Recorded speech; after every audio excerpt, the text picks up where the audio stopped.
जब दल बदल या तोड़फोड़ जैसी सिचुएशन। और इसकी सबसे बड़ी वजह है कि जब गठबंधन होता है तो उसे तोड़ने या कमजोर करने की कोशिश भी होती है, निरंतर चलती रहती है, बयानों से, तौर तरीकों से, स्ट्रैटेजी से, रणनीति से। नंबर्स को ऊपर नीचे लाने जाने इस तमाम तरीके के प्रयास भी होते हैं।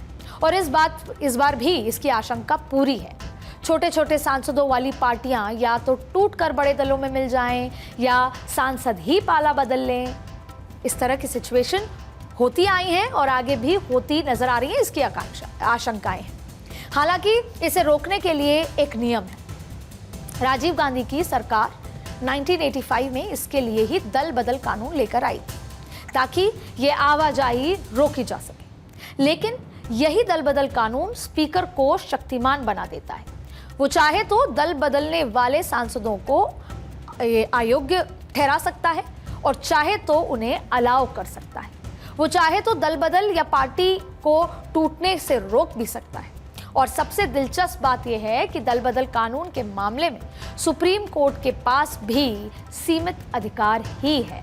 ऐसे मामले में स्पीकर का रोल कितना अहम है, इसे समझने के लिए भी उसके पीछे जाते हैं, जिससे आपको बेहतर तरीके से समझा सकें।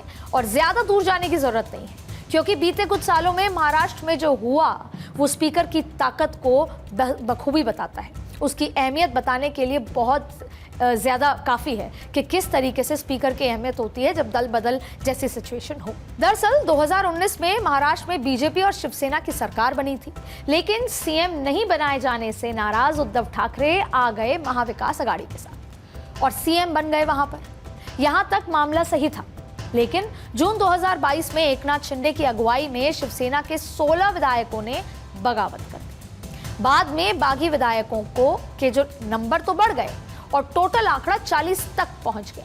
हालांकि शुरुआत बागी विधायकों की संख्या कुल सदस्यों की 2/3 नहीं थी। ऐसे में उन पर अयोग्यता की तलवार लटकी। लेकिन स्पीकर राहुल नावरेकर ने फैसला सुनाया एकनाथ शिंदे के पक्ष में, और महाराष्ट्र में आज भी एकनाथ शिंदे की सरकार चल रही है। उन्हीं की अगुवाई में महायुति की सरकार चल रही है। ये स्पीकर की ताकत और उसकी अहमियत का सबसे बड़ा और जीता जागता एग्जाम्पल है। और यही नहीं, स्पीकर से उम्मीद की जाती है कि वो सरकार की मदद करेगा। अब स्पीकर सरकार की कैसे मदद कर सकता है, ये भी समझते हैं। सबसे पहले ये कि वो विपक्ष की गैर जरूरी मांगों को खारिज कर सकता है, जैसे कि काम रोको प्रस्ताव या किसी ऐसे मुद्दे पर चर्चा कराने की मांग जिसे लेकर सरकार कंफर्टेबल ना हो। इसके अलावा वो कई ऐसी बातों को कार्यवाही से हटा सकता है जो सदन की गरिमा और मर्यादा के हिसाब से ठीक ना हो। लेकिन कई बार स्पीकर विरोध करने वाले सांसदों की ऐसी बातों को भी कार्यवाही से हटा देते हैं जो अगर ऑन रिकॉर्ड हो तो आगे सरकार की फजीयत करा सकती है। यही नहीं, स्पीकर सदन में कामकाज में बाधा डालने वाले सांसदों को सस्पेंड कर सकता है, जो कि पिछली बार आपने देखा।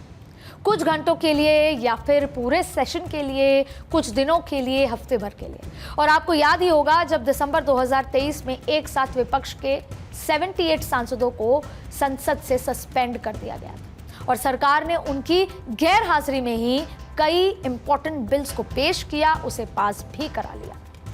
ये तो हुई एक बात, लेकिन स्पीकर कुछ बड़ी पॉलिसी वाले मामले, जो पॉलिसी बेस्ड मसले होते हैं, मामले होते हैं, उसमें भी सरकार की सीधी मदद कर सकता है। जैसे वो तय कर सकता है कि कौन सा बिल मनी बिल है या कौन सा बिल साधारण बिल है। लेकिन अब सवाल उठता है कि आखिर स्पीकर किस बिल को मनी बिल घोषित कर भी दे तो इससे सरकार को क्या फायदा हो सकता है। अब इसके लिए समझना जरूरी है कि मनी बिल आखिर है क्या। ये बेसिकली वो बिल होते हैं जो राजस्व और खर्च से जुड़े होते हैं या तो फाइनेंशियल मुद्दों से जुड़े हों।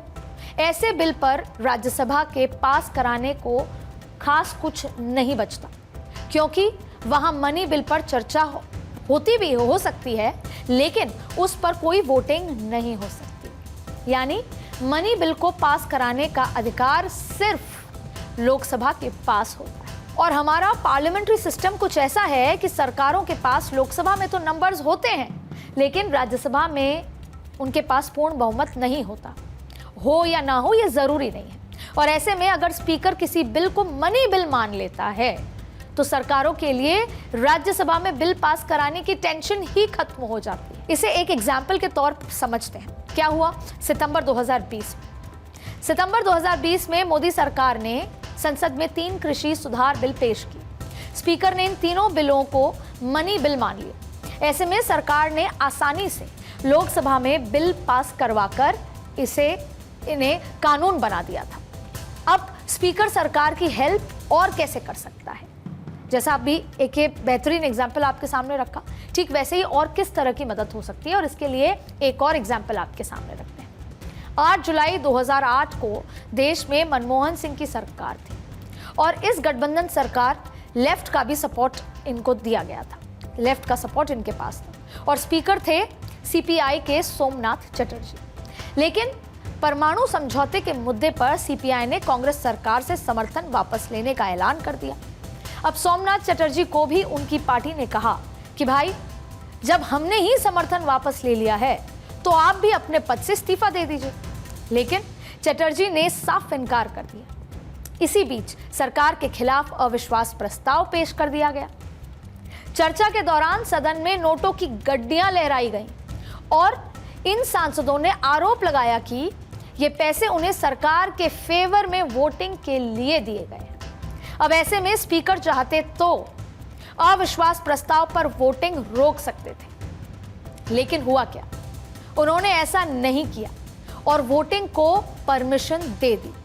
बाद में मनमोहन सिंह सरकार के खिलाफ अविश्वास प्रस्ताव गिर गया। यानी एक तरफ जहां एनडीए के ही एक स्पीकर की वजह से एनडीए की सरकार गिर गई थी, आपको याद होगा एग्जाम्पल दिया था, तो वहीं सियासी विरोध होते हुए भी सोमनाथ चटर्जी ने बतौर स्पीकर मनमोहन सिंह की सरकार को बचा लिया, सेफ किया।